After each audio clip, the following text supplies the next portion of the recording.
think you are?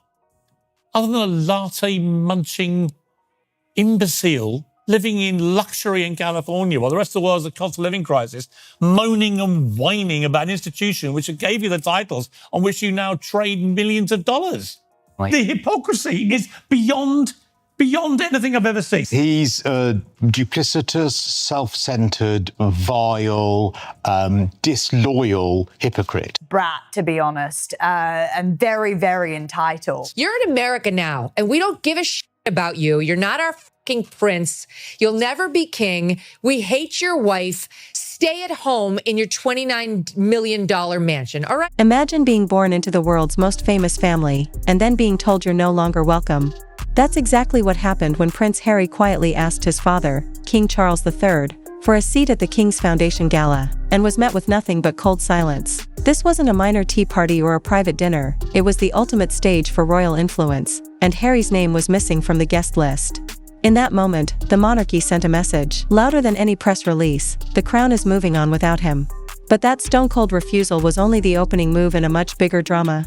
Prince Harry didn't storm the palace gates or publicize his plea on social media. He penned a simple, respectful letter to his father, King Charles III, asking to attend the King's Foundation event. On paper it looked like an ordinary calendar request, the kind of appearance any royal family member might make to support a charitable cause. But behind that neat envelope lay years of tension, unmet expectations, and a son hoping for a symbolic chance to prove he still belonged. When the day came, Harry's name was nowhere to be found. No invitation, no Zoom link, not even a quiet nod in the corridors of Buckingham. Instead of a seat among fellow royals and dignitaries, he got silence. That silence echoed through palace walls, loud enough to drown out any whispers of reconciliation. In one swift move, the monarchy signaled that it wasn't looking backward to heal old wounds, it was charging forward without him. This wasn't some fringe charity gathering. The King's Foundation Gala is the Crown's flagship showcase, heads of state rubbing shoulders with philanthropists, senior royals standing shoulder to shoulder, and public figures reinforcing the monarchy's global relevance. Imagine Queen Camilla greeting David Beckham, Princess and sharing a laugh with cultural icons, Zara Tindall quietly representing non-working royals, and no Harry. When insiders heard that the king saw no reason to reward betrayal with visibility, it crystallized the palace's stance: duty and loyalty still rule these halls, and Harry's actions had crossed an unspoken line. It wasn't just one letdown, it was a cascade of every tell-all that came before. After walking away from royal duty, Harry poured his story into a bombshell memoir and inked multi-million-dollar Netflix deals, each interview peeling back the palace's privacy. From allegations of cold shoulders at home to claims of culture clash with senior royals, every chapter chipped away at trust.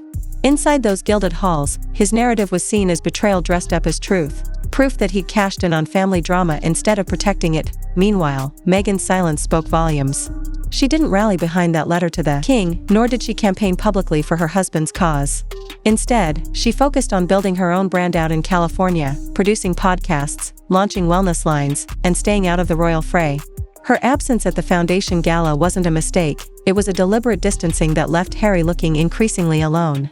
Observers whispered that Meghan was several moves ahead, already writing her next chapter while Harry replayed the one he could never rewrite. Public reaction turned from sympathy to fatigue. Hashtags like #NoMoreHarry and #RoyalReckoning trended as social media users voiced frustration. How many more exposés before this family feud finally cooled? Brands and platforms once eager to court the Sussexes started quietly stepping back.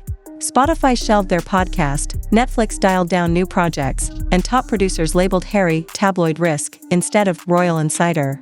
The irony stung. He traded his crown for creative freedom, only to find the world wasn't ready to forgive the tell-alls. And just when Harry might have thought he'd hit rock bottom, the stakes went even higher. The guest list for the King's Foundation Gala read like a manifesto, celebrities and senior royals in bold, Harry's name erased in cold ink.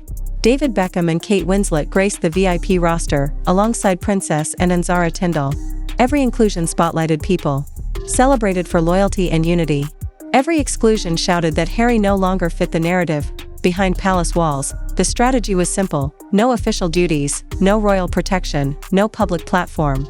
Without a designated role, Harry lost not just a seat at charity events, but entitlement to security, an issue he'd raised again and again. Protocol trumped sentiment. Stripped of his titles, he was no longer His Royal Highness in practice, even if the words remained on paper. With each closed door, the monarchy chipped away at his legacy until what was left was a private citizen with a fading spotlight. Now, stranded in California, Harry confronts a stark truth. Stepping away from the crown meant surrendering the very currency that gave him influence. The Hollywood deals are cooling, major platforms are circling the drain, and public interest is morphing into exhaustion. In this new landscape, his royal pedigree is a double-edged sword, once a guaranteed ticket to headlines, now a label that makes brands wary of controversy. So where does Harry go from here when the kingdom has already turned the page? From beloved prince to global outcast, Harry's journey shows how absence can speak louder than any speech. A simple letter, a stony silence, and a guest list became the chapters of his royal undoing. Proof that the crown places loyalty above blood and tradition above headlines. Now, without official titles, security protections, or a ready-made audience, he stands at a crossroads. Cling to a fading royal identity or forge a brand new path on his own terms, because in a world where silence can be the strongest statement. The question remains, will Harry ever find his place again?